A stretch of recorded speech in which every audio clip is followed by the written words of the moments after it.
बच्चों के साथ बच्चा बनना, वो चीज़ आप भूल गए क्योंकि आप सोसाइटी के साथ दौड़ रहे हो। एक छोटा बच्चा जिसको आप हर वक्त एक, मैं कहती हूँ जेलर की तरह, मैं एक शब्द यूज़ कर रही हूँ पेरेंट्स को, जेलर की तरह, नहीं ऐसा नहीं ऐसा नहीं, इतने अभी तक पढ़ाई क्यों नहीं की, अभी तक होमवर्क क्यों नहीं किया, इतना टाइम हो गया, ये हो गया। लेकिन कभी आपने सोचा वो बच्चा 5 साल का, अभी उसको कितना खेलना है।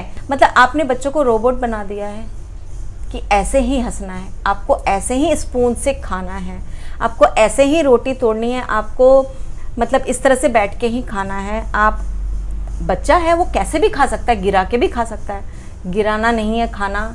हम कई बार बोलते हैं ना मतलब ये गंदा हो जाएगा, वो गंदा हो जाएगा। तो बच्चे की नेचुरल जो अंदर से चीज़ें आ रही थी, जो उसकी नेचुरल एक हैबिटेट कहते हैं ना, वो अंदर से हैबिट्स आ रही थी, पर आपने क्या किया, वहाँ फुल स्टॉप लगा दिया।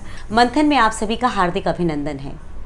स्ट्रेस, डिप्रेशन, एंजाइटी, ये कुछ ऐसे शब्द हैं जिनका प्रयोग आजकल आमतौर पर सब करते हैं, और हमें ऐसा लगता है कि जो वर्किंग क्लास है, जो नौकरी पेशा लोग हैं, उनके जीवन में स्ट्रेस और डिप्रेशन या एंजाइटी बहुत ज़्यादा है। लेकिन इन सब चीज़ों के बीच में हम एक चीज़ बिल्कुल नज़रअंदाज कर रहे हैं, और वो ये है कि हम बच्चों को तो देख ही नहीं रहे कि बच्चों में क्या ये एंजाइटी, ये स्ट्रेस, ये डिप्रेशन है। देखिए, सर्वेज ऐसा बताते हैं कि बच्चों में भी अब स्ट्रेस और एंजाइटीज़ बढ़ती जा रही हैं। बस मुश्किल ये है कि हम इस बात को एक्सेप्ट ही नहीं कर रहे, एक्नॉलेज ही नहीं कर रहे। हमें ऐसा लगता है कि बच्चों को किस बात का स्ट्रेस हो सकता है, उनकी ज़िंदगी तो फूलों की तरह है, तितलियों की तरह है, वो जहाँ चाहे उड़ सकते हैं, जो चाहे कर सकते हैं। लेकिन हम ये बात भूल रहे हैं कि समय के साथ हर चीज़ बदल रही है, और बदल रहा है बच्चों को हैंडल करने का तरीका भी। जिस तरह की पढ़ाई उनकी हो रही है, जिस तरह से कंपटीशन माहौल में बहुत ज़्यादा है, उस तरीके से हम बच्चों की सही अपब्रिंगिंग यानी परवरिश नहीं कर पा रहे हैं। कमी कहाँ है? क्या घर में हम माँ बाप के तौर पर फेल हो रहे हैं, या स्कूल में टीचर्स के तौर पर आप लोग फेल हो रहे हैं? कहाँ गलती है, कहाँ गैप है, यही भरने की कोशिश और यही समझने के लिए आज मैंने इनवाइट किया है अपने इस शो में एक बहुत ही प्यारी सी व्यक्तित्व है जिनसे पहले भी हम मिल चुके हैं। प्रीनेटल और पोस्ट नेटल यानी बच्चों के पैदाइश से पहले और बच्चों के पैदाइश के बाद किन चीज़ों का ख्याल रखना चाहिए, गर्भधारण संस्कार क्यों इम्पॉर्टेंट है, इन सब तथ्यों पर बहुत खूबसूरती से बात की थी हमारे साथ पायल जी ने। तो पायल रॉय आज भी मेरे साथ हैं और बात करेंगे इस बहुत ही अहम मुद्दे पर।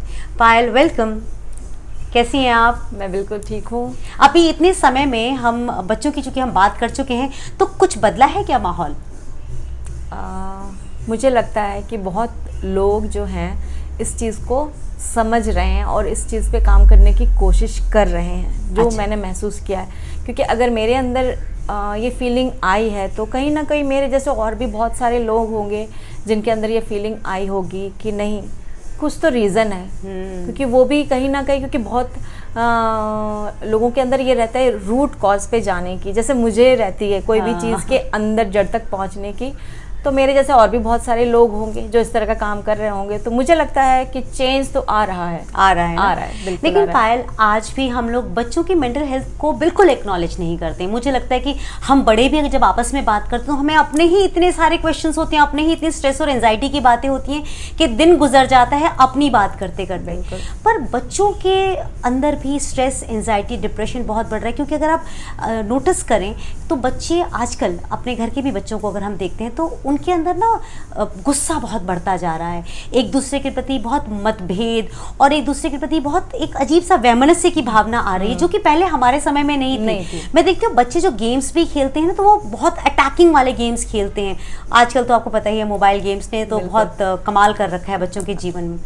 तो बच्चों की मेंटल हेल्थ आपको कितनी इंपॉर्टेंट लग रही है कि हमें उसे एक्नॉलेज करना चाहिए? बिल्कुल, मेंटल हेल्थ बहुत इम्पॉर्टेंट है। जैसे हमारी फिजिकल हेल्थ है, हम ध्यान रखते हैं मोस्टली मदर्स कि नहीं बच्चे खाने का ब्रेकफास्ट, लंच बच्चे टाइम से खा रहा है कि नहीं, उसके पीछे खाने के लिए पीछे पड़ना। सेम टू सेम हमारी मेंटल हेल्थ भी उतनी ही इम्पॉर्टेंट है, जिसको हमने बहुत लंबे टाइम से इग्नोर कर दिया है। और इग्नोर करने के वजह से अब उससे जो प्रॉब्लम्स बच्चों के अंदर आई हैं वो अब पॉप अप हो रही हैं, बाहर आ रहा है। जो लोगों को नज़र आ रहा है कि ये चीज़ें क्यों हो रही हैं, अपनी तरफ से तो हम सब कुछ कर रहे हैं बट ये चीज़ें आ कहाँ रही हैं। तो रीज़न इसमें मुझे जहाँ तक महसूस होता है, जो पहले मतलब हमसे पहले जो हमारे दादा दादी थे या हमारे पेरेंट्स थे, उनके ऊपर स्टडी को लेके इतना प्रेशर नहीं दिया गया है, क्योंकि उनको मुझे ऐसा लगता है स्कूल भी वो मेरा ख्याल है 7-8 साल के बाद ही गए होंगे, जहाँ तक मुझे फील होता है, क्योंकि उससे पहले उन्हें यही नहीं पता था कि स्कूल क्या चीज़ होती है। लेकिन आजकल अगर आप कोई न्यू कपल से बात करोगे और अगर वो प्लानिंग फेज पे हैं, तो आप ये सोचोगे कि वो अभी से ही प्लानिंग कर रहे हैं कि मैं अपने बच्चे को इस इंटरनेशनल स्कूल में दूंगा या इस स्कूल में दूंगा। मतलब उसके अंदर क्या है ये तो नहीं मालूम है, बट वो नाम पे सबसे पहले जाते हैं कि स्कूल का नाम जैसे सुना है सब पे, उसके हिसाब से वो अपने बच्चों की प्लानिंग पहले ही करने लगते हैं कि मुझे बच्चे को स्कूल में डालना है, बच्चे से ये करवाना है, बच्चे को ये बनाना है, वो बनाना है। अभी जो बच्चा आया ही नहीं है, आपने उससे कुछ पूछा ही नहीं, उसकी मर्जी तो आपने जानी ही नहीं, अभी तो वो आया ही नहीं है आपके सामने, लेकिन आपकी प्लानिंग कितनी लंबी चौड़ी हो गई है।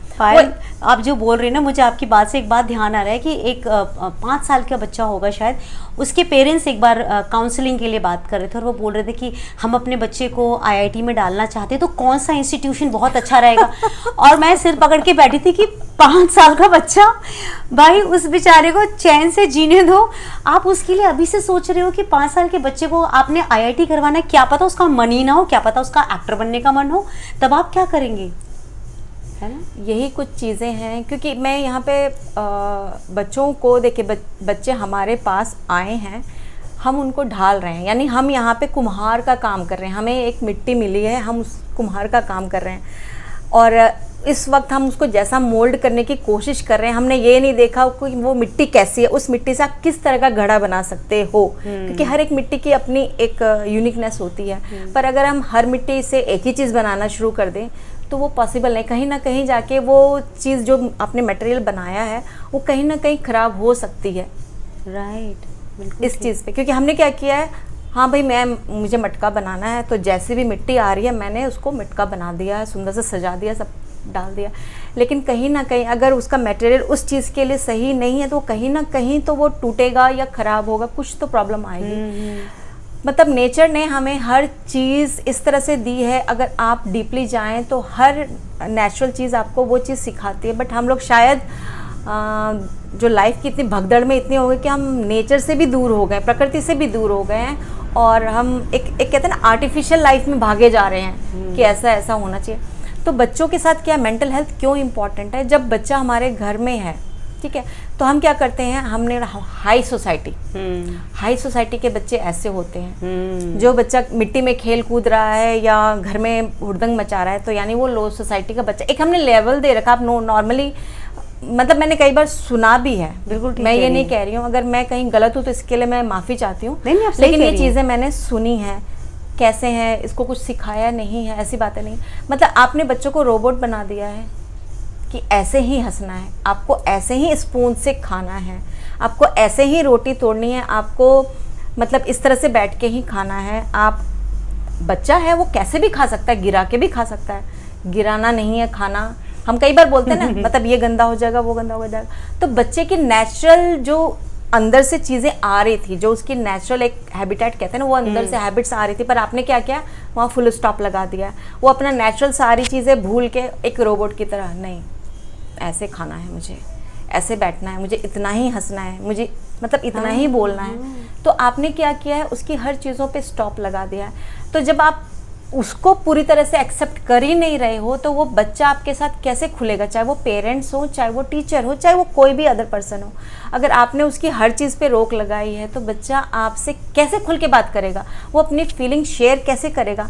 आप क्या किसी से भी शेयर कर लेते हो? जब आपको फील होता है कि ये पर्सन मेरे सामने, हाँ ये मुझे जज नहीं कर रहा है, मैं इससे बिल्कुल बेखौफ कुछ भी बोल सकता हूँ या सकती हूँ, तभी आप ओपन अप होते हैं ना, चाहे रिलेशन में कोई भी हो वो। तो एक छोटा बच्चा जिसको आप हर वक्त एक, मैं कहती हूँ जेलर की तरह, मैं एक शब्द यूज़ कर रही हूँ पेरेंट्स को, जेलर की तरह, नहीं ऐसा नहीं ऐसा नहीं, इतने अभी तक पढ़ाई क्यों नहीं की, अभी तक होमवर्क क्यों नहीं किया, इतना टाइम हो गया, ये हो गया। लेकिन कभी आपने सोचा वो बच्चा 5 साल का, अभी उसको कितना खेलना है? कि अभी मैं जाऊँगी 5 बजे खेलने जाऊँगी, कबड्डी खेलने जाऊँगी, बैडमिंटन खेलने जाऊँगी, कुछ भी खेलने जाऊँगी, लेकिन वो बच्चे का वो प्रोसेस है वो करने आपने नहीं दिया। आपने उसके आने से पहले उसको ट्यूशन देना है, मुझे उसको ये क्लास करानी है, वो क्लास करानी है, ये सारी बच्चे का जो एक नेचुरल जो उसकी एक कहते हैं ना स्ट्रेंथ थी, हाँ। वो तो आपने खोखली कर दी। बच्चा कहाँ खेलता है आप बताइए, किसी के घर में आप अभी भी जाके सर्वे कीजिए, मुझे लगता है जो झुग्गी झोपड़ी के बच्चे हैं वो जितना खेलते हैं, फिजिकली स्ट्रांग क्यों हैं, कभी जानने की कोशिश। और हमारे बच्चे, हम बच्चों को भेजते कहाँ हैं, नहीं भेजते। और सेकंड थिंग है कि अब आप वो प्लेस भी नहीं है बच्चों को हम छोड़ सकें, क्योंकि सोसाइटी ऐसी हो गई है कि पेरेंट्स डरते हैं बच्चों को बाहर भेजने से, खेलने से, कुछ वो एक अलग मैटर हो गया। पर जो आपकी एक अपनी ड्यूटी है बच्चों के साथ बच्चा बनना, वो चीज़ आप भूल गए, क्योंकि आप सोसाइटी के साथ दौड़ रहे हो। पेरेंट्स दौड़ रहे हैं क्योंकि उनको इनकम करनी है, बच्चे को अच्छी चीज़ें देनी है। अगर मुझे उसको अच्छी ड्रेस देनी है तो ब्रांडेड होनी चाहिए, अगर मैं उसको स्कूल में पढ़ा रहा हूँ तो अच्छा होना चाहिए, अगर मैं उसको कुछ भी दे रहा हूँ तो मतलब एक मैं यहाँ पेरेंट्स को गलत नहीं मानती, क्योंकि हर पेरेंट्स की इच्छा होती है वो अपने बच्चे को अच्छा दे, बेस्ट दे। लेकिन बहुत कुछ आप ऐसा है जो आप मिस कर रहे हो अननोइंगली। बच्चे को शायद उस बेस्ट देने के चक्कर में बच्चे को नहीं पता, 5 साल के बच्चे को नाइकी का क्या पता, उसको ब्रांडेड का कुछ नहीं पता। लेकिन हाँ, हम लोगों को दिखाते हैं कि भाई मेरे 5 साल का बच्चा जो पहन रखा है उसने ड्रेस, मैंने इसकी ड्रेस वहाँ से ली है, उससे नीचे तो मैं लेती नहीं, या मैंने यहाँ से ली है, इस शॉप से ही मैं लेती हूँ। आपको पता है, आप ये जो बात कह रही है ना, मैं इससे बहुत रिलेट कर पा रही हूँ, क्योंकि अब क्या देख रही हूँ मैं, बच्चों में भी देख रही हूँ कि बच्चों में भी फैशन सेंस जो है वो बहुत बढ़ चुका है। बच्चों को ब्रांड्स पता लगने लगे हैं। अब बच्चे भी ऐसी मतलब आपस में भी जब वो बातें करते हैं तो मुझे लगता है कि आपस में भी उनकी अब ये चीज़ें होने लग गई हैं, वो ब्रांड्स की, गैजेट्स की, ये सारी चीज़ों की बातें करने लगे हैं।